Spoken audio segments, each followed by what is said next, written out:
Bonjour à tous, Cédric Lamy, avocat, bienvenue sur cette vidéo qui va traiter de l'investissement immobilier rentable et sécurisé et qui va se poser la question de savoir à quel moment le droit est-il ou pas d'ailleurs fondamental dans ces processus-là et comment est-ce que ça se matérialise dans l'esprit de l'investisseur et des opérations immobilières. Pour aborder ce sujet, je reçois aujourd'hui Damien Lamy, formateur, ex-banquier. Damien, est-ce que tu peux te présenter? Salut Ced, je suis ton frère. C'est pas faux. C'est déjà pas mal. C'est déjà pas mal. Donc, la vidéo est terminée, messieurs, mesdames, on peut s'arrêter là.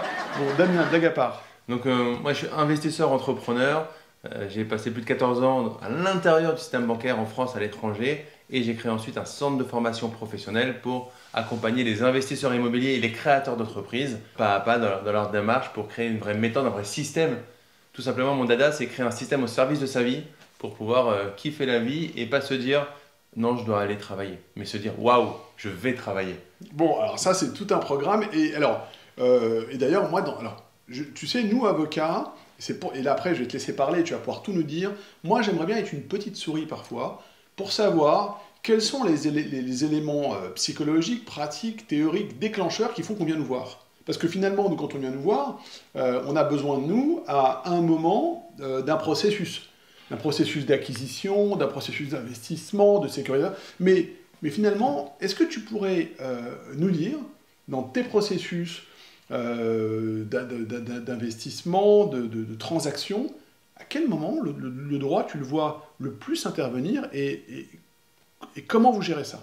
Alors, le droit au sens large, l'avocat. Le juridique et puis pourquoi pas l'avocat. Et la fiscalité, puisque pour moi, ça va de la fiscalité, c'est juridique. Hein. Voilà. On va le voir pour la rentabilité et la sécurité. En fait, j'ai développé à l'intérieur de mon livre « Les clés de l'immobilier rentable et sécurisé » une méthode qui s'appelle la méthode vie, qui est sur 4 étapes. D'accord. La première étape, c'est sur viser les objectifs. Là, j'ai envie de te dire, sur le principe, on n'a pas encore besoin d'aller voir le juridique et le fiscal. On a besoin de commencer à tracer les grandes lignes, mais surtout, il faut tracer des objectifs clairs et personnels de ce qu'on veut mettre en place. Mais là, bon, le juridique, c'est pas encore le sujet. C'est pas encore le sujet. Okay. Là, on est dans... vous savez, quand il y a une équation, si on revient aux maths, il y a une équation. Là, on est sur le résultat qu'on veut atteindre.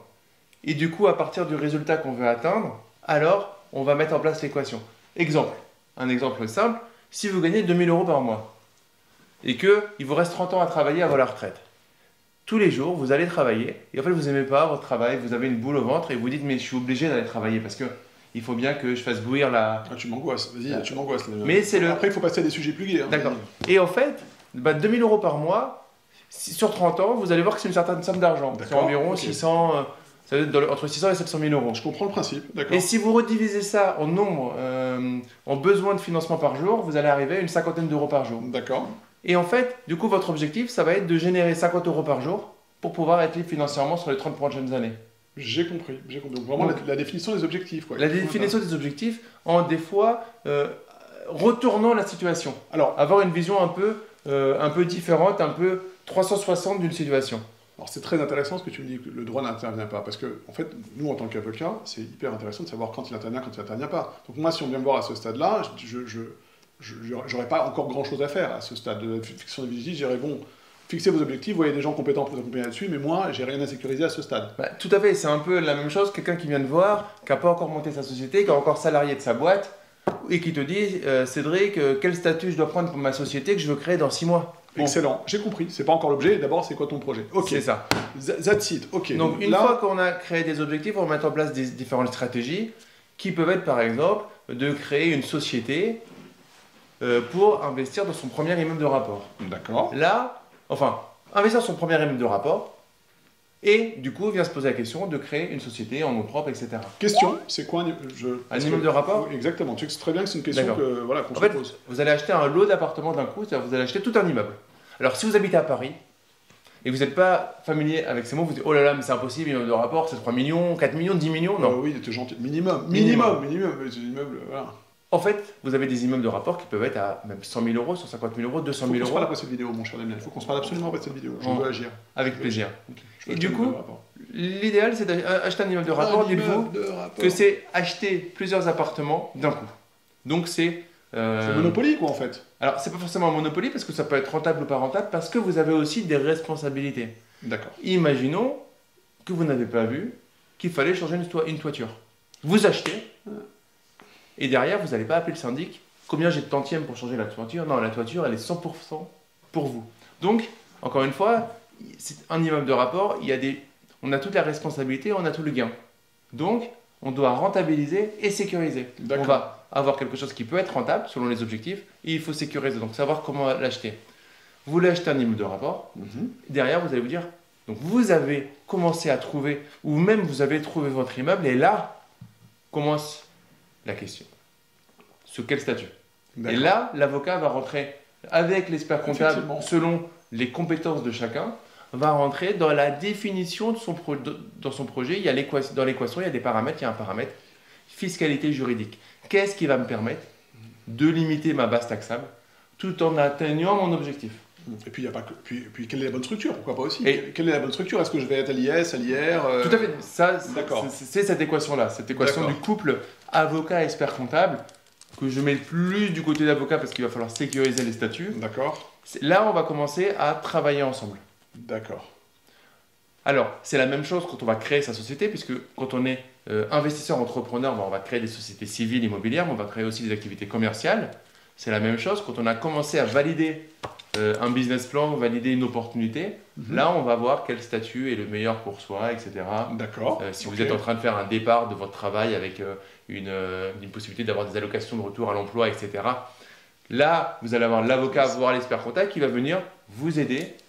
Petite parenthèse. Avant que j'oublie, petite parenthèse, c'est vrai que comme tu l'as dit, là je vois tout à fait une personne par exemple qui va être en plan de départ volontaire ou salarié. Effectivement, il y a des choses à sécuriser, ne serait-ce que sur le mode de rupture du contrat.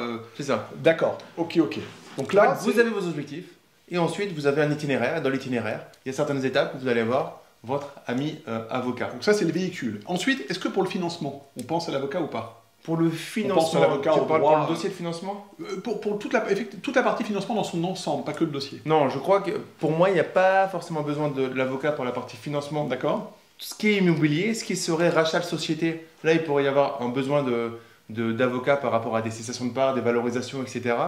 Mais si on est sur, par exemple, une acquisition dans une SCI, il n'y a pas forcément besoin de l'avocat, il y a plutôt besoin d'un passé de banquier. Je vais dire, là, je vais reprendre avec les gens que j'accompagne ma casquette de connaissance du système bancaire.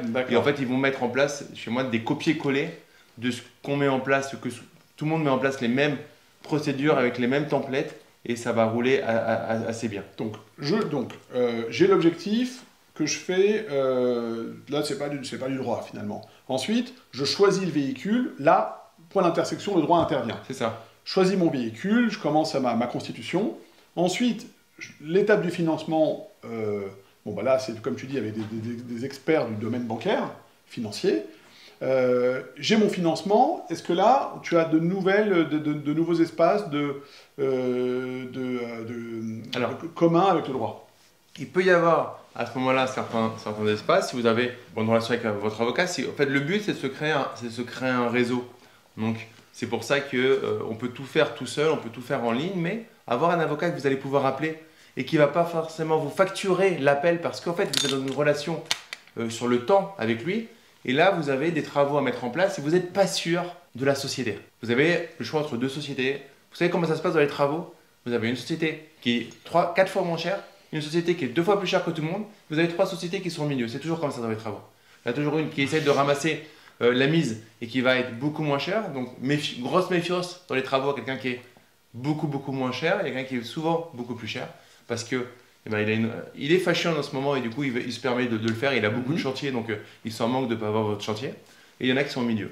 Alors l'aspect juridique, ça peut être pour la solvabilité de la société et de s'assurer que la société soit bien stable et avoir les réflexes, des sous-traitants déclarés, etc. Sous-traitants déclarés, qu'est-ce qui se passe s'il a décennale? Est-ce qu'il a la décennale? Qu'est-ce qui se passe si elle fait faillite par rapport à la décennale? Là, il peut y avoir le côté malin de l'avocat, et surtout expérimenté, qui peut permettre de vous aiguiller. Il n'y a rien de pire. Enfin, si je peux me permettre, oui, bien sûr. Ne pensez pas qu'une société qui vous fait un devis et une facture en bonne et due forme est une société ouverte, par exemple. Et ça, c'est une erreur propre qu'on peut faire de débutant, c'est il y a des sociétés qui n'ont rien à faire de faire une facture avec un ciré sur une société qu'ils ont fermée depuis 3 ans. Alors ça, oui, c'est vrai. Alors ça, c'est le côté pas très super honnête. Et puis il y a aussi des gens de très bonne foi. Ils ont une société en cours de constitution qui n'a pas encore de personnalité juridique, ils font quand même des devis avec. Bon, et ils ne le font pas de mauvaise foi, mais disons que c'est un petit peu trop tôt. Donc, l'avocat, là-dedans, si vous l'avez déjà créé la relation, pourra vous répondre, je pense, Cédric, sans... Je rebondis sur le... J'ai beaucoup aimé le mot malin, parce que souvent on va dans des termes techniques, alors l'avocat, machin, mais tu dis malin. En fait, c'est effectivement, c'est qu'avec une certaine expérience des choses, on a des réflexes où tu te dis, tiens, il y a quelque chose d'un peu bizarre, tu vas tirer un cabis sur un faux greffe, s'il faut, tu vas jusqu'à tirer un état d'endettement, bref, tu sens les choses, effectivement, dans le juridique quand tu as l'habitude. Ok, donc tu nous as donné un exemple. Est-ce que tu auras un autre exemple, encore dans la vie de la société, où le juridique va être très important? Donc, on a fait nos travaux, on a fini les travaux, Okay. et on va mettre en exploitation. D'accord. Soit un local commercial, okay. soit un usage d'habitation. Je te vois venir. Du coup, là, il y a deux possibilités. La première, c'est non, mon bail, je le fais tout seul, et c'est ok. Et du coup, je rattraperai au pire les choses avec un avocat s'il y a besoin. Soit dès le début, vous prenez un avocat pour sécuriser la relation avec vos locataires. Vous sécurisez votre actif qui est le bail. Dans un local commercial, j'ai envie de dire, c'est très important. Dans un usage d'habitation, c'est vrai que sur Internet, vous pouvez trouver beaucoup de choses relativement très complètes, à savoir que voilà, les minimums étant par exemple une clause résolutoire, mais avec quelques recherches sur Internet, vous aurez un bail qui tiendra la route pour de l'usage d'habitation. Pour du commercial, c'est quand même, il y a beaucoup plus de tiroirs, j'ai envie de dire.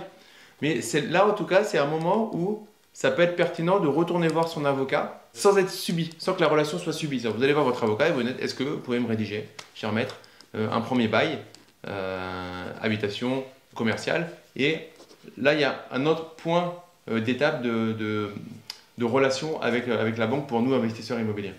Alors, c'est vrai, là, ce que tu dis est en écho, j'ai des clients qui font ça, c'est vrai, donc tu parles du bail qu'on fait, tu as pas mal d'acquisitions, en tout cas, tu es et tu veux un bail dont tu vas te servir comme pattern, en fait. C'est ça. D'accord, dans un même type de bail. Donc, un modèle, un schéma type qu'on va utiliser ensuite pour tous ces biens immobiliers. Mais pardon, il y a une question qui me démange en termes de pratique, parce que c'est vrai que nous, on intervient soit en conseil, et c'est très bien en amont, soit on intervient parfois aussi en qualité de pompier. C'est ça. Bon, moi, ce que je voudrais savoir, c'est concrètement, dans toi, dans ta pratique, et dans les clients que tu formes, dans tous ces gens-là que tu croises, j'imagine qu'il y en a qui ont déjà investi, quelle est la proportion, finalement, des gens qui se sont fait conseiller en amont, qui ont considéré ça comme un vrai enjeu juridique, le bail, lors de la conclusion, et ceux qui sont plutôt partis, je dirais la fleur au fusil, sans considérer ça comme un enjeu juridique à part entière. Alors, il y a 90 à 95% des personnes qui vont aller récupérer des choses sur Internet, des baux sur Internet, à usage d'habitation. À usage d'habitation, à usage d'habitation. Beaux commerciaux, je pense que c'est moins en beaux commerciaux. À usage d'habitation, je parle.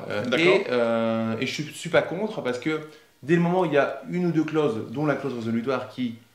Il n'y a rien de révolutionnaire dans un bail à usage d'habitation, et c'est très encadré. C'est-à-dire qu'on ne peut pas sortir énormément, sauf à faire la boulette. Mais voilà, si vous allez sur des principaux sites, honnêtement, c'est plutôt bon. Et du coup, il n'y a pas forcément un énorme besoin. Mais je vais te donner, j'ai eu une idée là par rapport à ça. Et pour les locaux commerciaux, clairement dans une démarche avec une relation commerciale, où là on a beaucoup plus... Tu parles du bail commercial. Du bail commercial, oui, parce que nous en fait souvent quand on a un immeuble, on a les murs et du coup on loue le... Oui, en pied d'immeuble c'est le locaux commercial. C'est ça, voilà. D'accord. Du coup là il y a une logique en fait à passer par l'avocat, parce qu'on est sur une contractualisation qui sort du socle commun. La liberté contractuelle est beaucoup plus large. Et là, Damien, quand tu dis ça, quand même, tu me rassures. Alors, par contre, tu vois, je vais t'expliquer, Cédric, et je ne sais pas si en face vous êtes d'accord avec moi, mais moi, ce qui me gêne, ce que j'aimerais bien avoir avec mon avocat, c'est, alors c'était pas mon frère, j'imagine, c'est, voilà, en gros, je sais pas si tu fais ça, mais moi, c'est que ça me fait mal. Au lieu de payer un avocat, parce qu'en fait, on se dit toujours combien ça va nous coûter si je demande une prestation. D'accord. Ça serait d'avoir une hotline disponible avec de revues documentaires. Je suis prêt à payer tous les mois, mais je veux pouvoir avoir la liberté d'esprit d'avoir en fait mon avocat dans mon équipe à moindre coût. Mon cher Damien, pardonne-moi, c'est un autre sujet. C'est un autre sujet. Vraiment, je voudrais qu'on reste sur le sujet de notre sujet. C'est vraiment tous les points d'intersection. Est-ce que tous les points d'intersection du droit dans le processus d'investissement rentable et sécurisé. Tu as remarqué, d'ailleurs, ça me donne l'idée d'une prochaine vidéo où on abordera ce point précisément parce que je pense que si tu me permets, c'est une thématique à part entière. Et c'est une thématique à part entière et c'est très important dans le sujet que tu me dis parce que nous, comment on fait, c'est qu'on met en place un écosystème autour de notre business. Il doit y avoir des responsables identifiés dans chaque département. D'accord. On a nos équipes d'agents immobiliers, on a nos banques ou notre banque, et si on peut avoir un avocat, notre directeur juridique de notre système, alors c'est cool. Mais on n'a pas l'argent pour avoir, quand on a juste une SCI, un directeur juridique. J'ai compris. Est-ce que tu vois une dernière étape? Malheureusement, oui, tu en as parlé. La dernière étape, c'est l'étape où ça pue. Excuse-moi l'expression. Mais en gros, vous commencez à avoir un loyer impayé. Là, vous vous dites, j'envoie un mail au locataire pour jouer à l'amiable. Il répond, il botte un peu à touche. Et vous voyez au deuxième mois que ça pue. Là, toujours pas d'argent. Toujours pas d'argent. Quand mon frère dit ça pue, juridiquement, ça veut dire qu'on a une défaillance de locataire. C'est ça. Et là, du coup, c'est là qu'on peut aller vers l'avocat pour... On peut ou qu'on doit?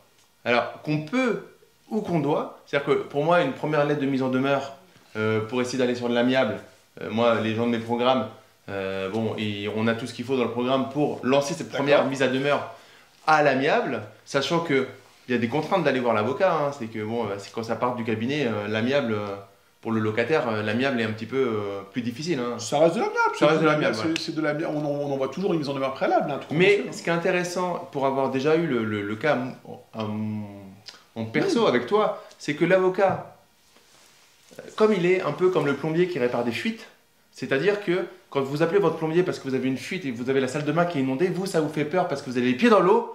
Mais lui, son quotidien, c'est d'être les pieds dans l'eau. Donc, ça lui fait moins peur. Et ça m'est arrivé avec Cédric de lui dire, Cédric, c'est la galère et tout. Il me dit, attends, qu'est-ce qui se passe?